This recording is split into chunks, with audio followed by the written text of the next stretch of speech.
Hello everyone, आज हम class 11th की इंग्लिश बुक हॉर्नबिल का chapter 1 the portrait of a lady का सेकंड पार्ट स्टार्ट करेंगे। आज हमें इस चैप्टर के सेकंड पेज के सेकंड पैरा से स्टार्ट करना है।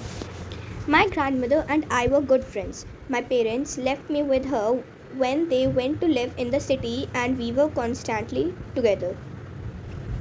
फिर वो जो खुशवंत सिंह थे, जो ऑथर थे, वो बताते हैं कि मैं और मेरी ग्रैंडमदर बहुत अच्छे दोस्त थे। मतलब उनका जो बॉन्ड था वो फ्रेंड्स की तरह था।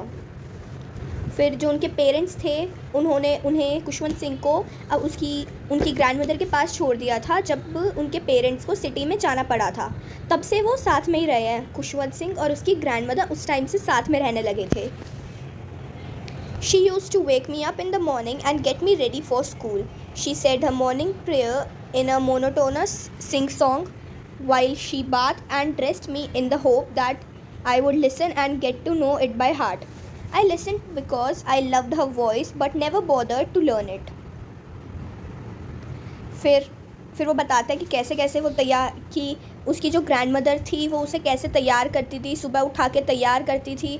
जो उनकी ग्रैंडमदर थी वो एक बिल्कुल सॉन्ग की तरह प्रेयर्स को गुनगुनाती रहती थी, गाती रहती थी, ये सोच के कि अगर वो ऐसे प्रेयर्स गाएंगी तो फिर जो ऑथर है, जो खुशवंत सिंह है, खुशवंत सिंह भी इन्हें अच्छे से सुनेंगे, इन्हें समझेंगे और इन्हें याद करेंगे। पर फिर खुशवंत सिंह बताते हैं कि वो उन प्रेयर्स को सुनते तो ज़रूर थे पर उन्होंने कभी याद करने के लिए नहीं सुना। वो उनकी प्रेयर को सुनते थे क्योंकि उन्हें अच्छा लगता था उनकी वॉइस में इसे सुनना। उन्हें खुशवंत सिंह को अपनी ग्रैंडमदर की वॉइस पसंद थी, इसलिए वो उनकी प्रेयर्स को सुनते थे। उन्होंने कभी भी लर्न करने के इंटेंशन से सुना ही नहीं। Then she would fetch my wooden slate, which she had already washed and plastered with yellow chalk, a tiny earthen ink pot and a red pen, tie them all in a bundle and hand it to me. After a breakfast of thick stale chapati with a little butter and sugar spread on it, we went to school. She carried several stale chapatis with her for the village dogs. तो फिर ये prayers जब वो गाती थी उन्हें तैयार करते टाइम, उसके बाद फिर वो उनका खुशवंत सिंह का वुडन स्लेट लेके आती थी। उस टाइम पे एक वुडन स्लेट होता था जिस पे प्लास्टर किया जाता था येलो चॉक से, और फिर एक रेड पेन का इंक पॉट होता था। मतलब रेड पेन से फिर उस प्लास्टर चौक के ऊपर लिखा जाता था इंक लेके। जो इंक पॉट होता है उसमें डिप करके पेन को उससे लिखा जाता था। फिर उन सबको वो एक बंडल में पैक करके टाई करके उन्हें दे देती थी। और वो ब्रेकफास्ट किस चीज़ का करते थे वहाँ पे इम्पोर्टेंट है, उसे ध्यान से देखना है। थिक स्टेल चपाती, एक मोटी स्टेल चपाती, मतलब बासी चपाती कह सकते हैं, रात की बची हुई कह सकते हैं। और वो ऐसी बहुत सारे ये स्टेल चपाती, उसके ऊपर थोड़ा सा बटर और शुगर स्प्रेड करके खाते थे वो ब्रेकफास्ट में। और वो जो उनकी ग्रैंडमदर थी वो ऐसी बहुत सारी चपातीज़ लेके जाती थी विलेज डॉग्स को देने के लिए। जब वो वहाँ से अपने स्कूल से आते थे, पढ़कर आते थे, तो फिर वो रास्ते में आते टाइम जो विलेज डॉग्स मिलते हैं उनको वो चपातीज़ दे देती थी। My grandmother always went to school with me because the school was attached to the temple. The priest taught us the alphabet and the morning prayer. जो उनकी ग्रैंडमदर थी वो हमेशा उनके साथ स्कूल में जाती थी क्योंकि जो स्कूल था वो विलेज टेम्पल से अटैच था। और जो प्रीस्ट थे वहाँ के पुजारी थे वो उन्हें अल्फ़ाबेट और मॉर्निंग प्रेयर्स पढ़ाया करते थे, सिखाया करते थे। While the children sat in rows on either side of the veranda singing the alphabet or the prayers in a chorus, my grandmother sat inside reading the scriptures. When we had both finished, we would walk back together. फिर वो बोलते हैं कि जिस time पे जो children बैठ के अपने रोज़ में अल्फ़ाबेट्स और प्रेयर्स को गा रहे होते थे, कोरस में यहाँ पे मतलब है बिल्कुल एक ही लय में चल रहे होते थे वो सारे, तो फिर उस टाइम पे जो उनकी ग्रैंडमदर थी वो भी उनके साथ जाती थी। तो फिर वो टेंपल में बैठ के अपनी प्रेयर्स करती थी और स्क्रिप्चर्स को रीड करती थी। और फिर जब दोनों का काम हो जाता था, खुशवंत सिंह की पढ़ाई हो जाती थी, स्कूल ओवर हो जाता था, और जो ग्रैंडमदर थी, ग्रैंडमदर का स्क्रिप्चर्स रीड करना वो सब हो जाता था, फिर वो दोनों साथ में घर जाते थे।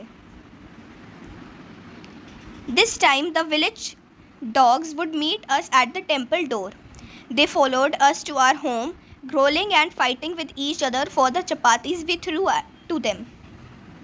उस टाइम पे जब उनकी पढ़ाई वगैरह और स्क्रिप्चर्स रीडिंग हो जाती थी, जब उनके घर पे जाने का टाइम होता था, उस टाइम पे जब वो टेंपल के डोर पे बाहर निकलते थे तो फिर उन्हें वहाँ पर स्ट्रीट डॉग्स मिल जाते थे या फिर विलेज डॉग्स मिल जाते थे, जो कि उनके साथ उनके घर तक उन्हें फॉलो करते थे, एक दूसरे पे ग्रोल करते हुए, लड़ते झगड़ते हुए वो उनके साथ जाते थे चपातीस के लिए। वो जो स्टेल चपातीस ग्रैंडमदर सुबह लेके जाती थी उनके लिए।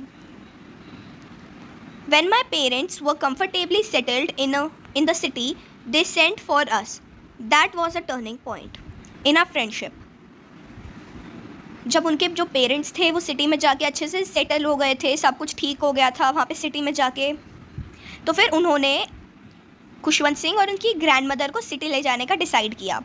और जो ये डिसीजन था ये एक टर्निंग पॉइंट बन गया उनकी फ्रेंडशिप में, खुशवंत सिंह और उनकी ग्रैंडमदर में, क्योंकि इसके बाद जो उनका नॉर्मल रिलेशन था, जो फ्रेंडशिप थी, वो बहुत चेंज हो गई, बहुत ज़्यादा बदलाव आ गया था उसमें। Although we shared the same room, my grandmother no longer came to school with me. I used to go to an English school in a motor bus. There were no dogs in the streets and she took to feeding sparrows in the courtyard of our city house. फिर वो उस city में जाने के बाद वो room तो same share करते थे, पर जो उनकी ग्रैंडमदर थी वो अब उनके साथ स्कूल नहीं जाती थी, और जो खुशवंत सिंह थे जो ऑथर थे वो अब एक इंग्लिश स्कूल में जाने लग गए थे, एक मोटर बस में, जो नॉर्मल स्कूल बसेस होती हैं उसमें। वहाँ पे स्ट्रीट्स में कोई डॉग्स नहीं होते थे उधर सिटी में, और तो फिर वो स्पैरोज़ को ही फीड करती थी अपने कोर्टयार्ड में बैठ के। उनका जो सिटी हाउस में जो कोर्टयार्ड था वहाँ पे बैठ के वो स्पैरोज़ को फीड किया करती थी।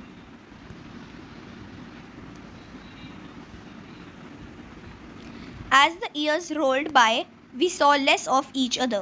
For some time, she continued to wake me up and get me ready for school.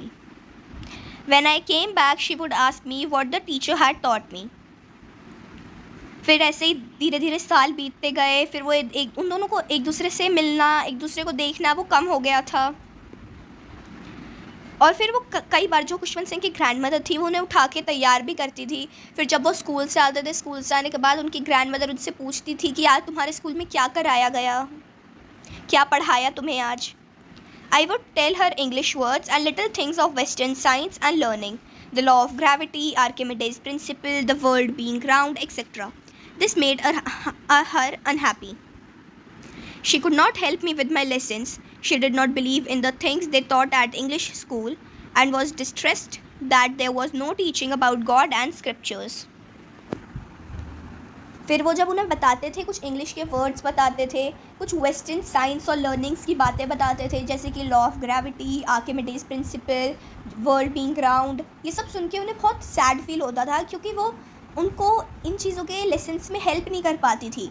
जैसे जब वो विलेज स्कूल में जाते थे, टेंपल वाले स्कूल में जाते थे, तो फिर वहाँ पे जो चीज़ें पढ़ाई जाती थी वो ग्रैंडमदर को पता होती थी, और ग्रैंडमदर उनकी हेल्प करती थी खुशवंत सिंह की, उन्हें समझाने में, उन्हें अच्छे से पढ़ाने में।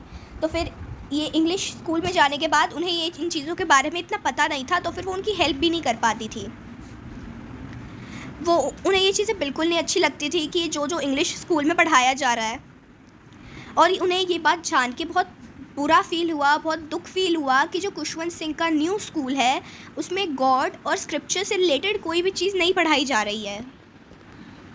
तो इसके आगे से हम हमारे नेक्स्ट पार्ट में स्टार्ट करेंगे।